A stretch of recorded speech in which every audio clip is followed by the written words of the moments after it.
defendiendo sus derechos, los obreros marcharán hacia la nueva Argentina, rompiendo las cadenas.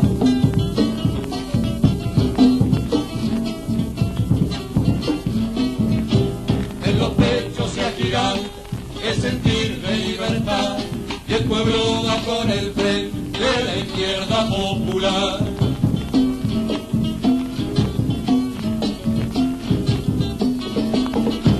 Cuando mi patria esté libre, con sus 20 hermanas más, izarán la gran bandera socialista y nacional. Chacarera de los bien, chacarera sin igual, por andar nombrando al pueblo, de llamarla nacional.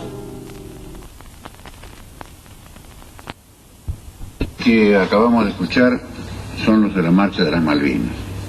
Y es bueno que todo el país lo recuerde, hasta el gobierno, ya que ahora el 25 de noviembre vamos a dirimir con nuestra abstención patriótica una cuestión de soberanía.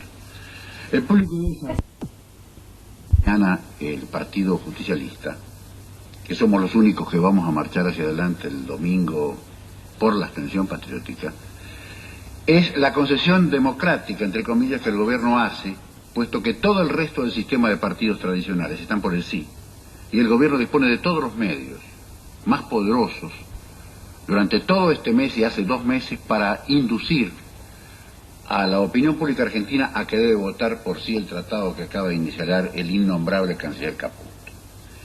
Quiero señalar además que será en vano que ningún argentino busque en los diarios de esta gran capital del Plata información sobre mis opiniones o las opiniones del FIP en los diarios de lo que yo llamo el sistema de contrainformación informativo de Buenos Aires. Ni en La Nación, ni en la prensa, ni en Clarín, ni en La Razón, que ahora está dirigida por Timerman, una verdadera joya, socio de Greiber, encarnación moral del instante periodístico de la República, van a encontrar una línea de la causa nacional que en este momento se va a expresar con el justicialismo y con nosotros, con el FIP, en la abstención. De modo que cada uno de oreja a oreja sabrá cómo moverse, porque el global sistema informativo, salvo estos 15 minutos que no quiero perder ya, estará destinado a ocultar cuál es la voluntad nacional. ¿Por qué hay que abstenerse el 25 de noviembre? En primer término, es una verdadera patraña del gobierno que esté en juego la paz o la guerra. Todos los argentinos deben saber que desde 1892, los chilenos ocupan las islas en cuestión, desde hace un siglo. Y es evidente que si los argentinos no vamos a sacarlos de allí, los chilenos no van ni tienen necesidad de venir a hacer ninguna guerra porque ocupan las islas en discusión desde hace 100 años. De modo que no había ningún apuro en firmar o iniciar este tratado. Es falso que se esté votando por la paz o la guerra. Por lo demás, yo quiero recordar a todos ustedes el decreto por el cual el presidente de la República, el Poder Ejecutivo, ha convocado a esta consulta. En ese decreto se establece de que ningún ciudadano argentino está legalmente obligado a ir a votar el domingo. Y además, que el gobierno tampoco está obligado a actuar cualesquiera sea el resultado de la consulta. No está obligado a tomar ninguna decisión según sea el resultado de la consulta. Cabe preguntarse por qué, en consecuencia, se convoca esta llamada referéndum o consulta electoral. En realidad se trata de una picardía electoral de los grandes estrategas del radicalismo, y en realidad se trata de obtener un sí global que el radicalismo desesperadamente necesita al cabo de un año de incesantes e infortunados fracasos políticos, económicos y financieros. Por lo demás, no nos olvidemos de que las grandes potencias colonialistas del mundo, aquellas que nos bombardearon las Malvinas y nos sancionaron y bloquearon durante esa gloriosa jornada, tienen el magno propósito de desarmar en todos los términos a la Argentina. Y el gobierno de Alfonsín, callada y humildemente, en estos últimos 11 meses ha seguido las indicaciones de estas grandes potencias. Washington tiene interés en poner fin a todo conflicto en el Atlántico Sur. Los grandes hombres del Pentágono se han vuelto pacifistas en el Cono Sur, aunque siguen armando artefactos bélicos hasta en el espacio, como las restantes superpotencias amenazando al mundo con un holocausto nuclear. Pero aquí, en el Río de la Plata y en el sur, son pacifistas. ¿A qué obedece ese cambio tan brusco del Pentágono y de los grandes países europeos que hasta durante los años de la dictadura militar del señor Viola y del señor Videla, acompañados numerosamente por la vieja partidocracia que hoy va a decir que sí a la consulta, recibían de los grandes poderes de la tierra, de Europa y Estados Unidos, innumerables préstamos que constituyen hoy la deuda externa? En ese momento a nadie se le ocurría pensar en Europa y en Estados Unidos que aquí había una dictadura. La dictadura surgió cuando descubrieron que el ejército ocupó las Malvinas y los partidos llamados democráticos y están por el sí retrocedieron aterrorizados ante la ruptura con las grandes potencias que son verdaderos modelos o paradigmas de conducta para los partidos pseudo-democráticos de la Argentina, tan pseudo-democráticos como los países y potencias imperialistas que son los grandes maestros de conducta. En consecuencia, les interesa aquí la paz en el sur a los señores de Washington. Ya no creen más en los ejércitos fieles y fuertes que eran los guardianes de la seguridad nacional, porque estos se han vuelto respondones en algunos lugares y han sacado las armas que nos habían vendido en los tiempos de Viola para guerrear contra Chile, y esas armas han sido empleadas para defender nuestras islas frente a los ingleses. O sea que las fuerzas militares de la América Latina se han vuelto inconfiables e impredecibles, y en consecuencia Washington, el Pentágono y la Banca Mundial son de ahora en adelante pacifistas. Esa es la causa fundamental por la cual han presionado para la firma de este desdichado tratado. Yo voy a decirles a ustedes solamente un hecho. El fabuloso canciller egresado, expedido por la Sorbona que tenemos, directamente importado de Francia, ha firmado un tratado que establece que ante cualquier nueva discordia o disputa con los chilenos, con los cuales venimos conversando y disputando hace 100 años sin que no se haya disparado ningún solo tiro, por suerte, ni se habrá de disparar, que en el tratado figura Suiza como la que determinaría el tribunal arbitral cuya sentencia sería categórica e inapelable en caso de una nueva disputa. Y fíjense ustedes, otorgarle primero al general Lanusse, que ahora se ha vuelto periodista, está escribiendo en La Razón. Los dictadores aprenden a escribir a máquina. Hubieran empezado por escribir a máquina, a lo mejor no hubieran llegado a ser dictadores.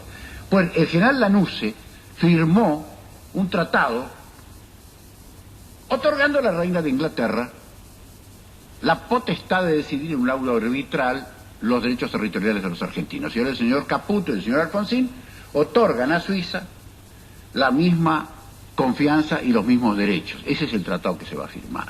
De modo tal que Suiza, formada por sonrosados rentistas que atesoran en su país blindado todas las capitales y satrapías del mundo entero, del narcotráfico, de los terroristas, de los delincuentes que se quedan en el tercer mundo, la capital mundial del crimen es Suiza. Esos señores les vamos a dar nosotros, además de ser hoy representantes de los intereses británicos en Buenos Aires, les vamos a dar nosotros la facultad de que decidan sobre la soberanía territorial argentina. Esto basta para definirlo a Caputo y al gobierno, que parece no tener la menor sensibilidad ante la soberanía integral de la nación.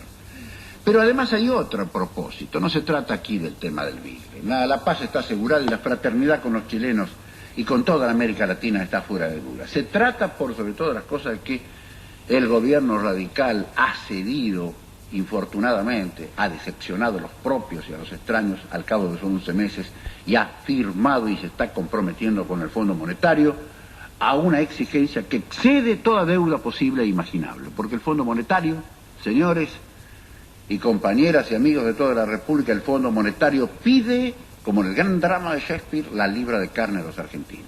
¿Qué es lo que pide?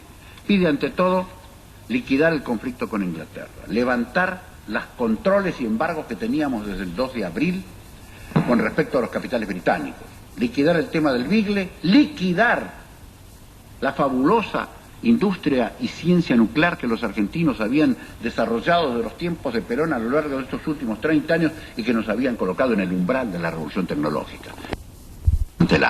Eso lo exige el Fondo Monetario Internacional. También exige desmantelar las Fuerzas Armadas Argentinas. En el mismo momento en que tenemos una flota extranjera artillada hasta los dientes, Sobre la soberanía austral, nosotros estamos reduciendo y desmantelando las Fuerzas Armadas Argentinas por exigencia del Fondo Monetario Internacional, que es un sindicato de los acreedores y de los grandes poderes de la tierra que han querido humillarnos y no pudieron el 2 de abril. Al mismo tiempo se trata de disminuir la actividad económica argentina. Y todos los que me escuchan saben y sabrán en las próximas semanas y meses que comprimir la actividad argentina para obtener mayor número de divisas a fin de pagar los intereses a los usureros significa frenar todavía, disminuir el poder y los recursos naturales del país, de modo tal que dejemos de ser definitivamente un país industrial y aumentemos las exportaciones para pagar a la banca mundial. Esa es la razón por la cual en este momento y desesperadamente el gobierno radical, enredado en su propia capitulación, apela al argumento del Bigle para que los argentinos den un sí. Y los argentinos no van a dar un sí, porque no está en cuestión la cuestión del Bigle. Lo que está en cuestión es decirle al gobierno radical que los argentinos rechazamos globalmente la política de disminución de los salarios, rechazamos debilitar el acero argentino, rechazamos debilitar la defensa nacional, rechazamos disolver la Comisión de Energía Atómica. Por el contrario, exigimos la construcción de submarinos nucleares que aseguren la retención de los físicos y de los científicos que se nos van a otros países y asegure la defensa nacional y la provisión de divisas. Exigimos que la clase obrera, los empleados, los técnicos y los científicos sean privilegiados en cuanto a los salarios antes que el pago de los intereses, que es gris-pum, con un aire fresco verdaderamente asombroso, está pagando semana tras semana a los usureros. Niega dinero a los hombres de Tucumán para levantar la zafra, pero Gris-Pum paga 80 millones de dólares hoy, la semana pasada 70, hace un mes 100. Casi estamos llegando a la actualidad de los intereses. Señores y señoras, hemos llegado a pagar más de 4.000 millones de dólares en este año y se lo negamos a los maestros, se lo negamos a los empleados y a los trabajadores y a los industriales argentinos y a los militares y a todos aquellos que tienen que ver con la salud, la producción, la ciencia y la técnica de la nación. Eso es lo que se va a rechazar. Y hay que tener bien en cuenta que todos estos partidos, la vieja partidocracia, que están por el sí, son los mismos partidos de la vieja Unidad Democrática que junto con la aristocracia y terrateniente financiera del año 45 se juntaban para rechazar al movimiento que salía en aquella época de las profundidades del subsuelo social argentino. Se han juntado una nueva Unión Democrática y todos le dicen que sí, no al Bigle, le dicen que sí a Alfonsín y le dicen que sí al Fondo Monetario Internacional. El centro, la izquierda y la derecha se han juntado de vuelta. Socialistas, demoprogresistas, cristianos y radicales están como en las viejas épocas enfrentados. Recuerden ustedes, el FIT llama a la abstención patriótica, a la defensa de la soberanía patria, y el justicialismo se encontrará con el FIT nuevamente el 25 para decir a todo el mundo, a tomar mate en la casa, que nos negamos a la capitulación. Ahora vamos a escuchar esa marcha que debe hacer arder de nuevo el corazón de todos.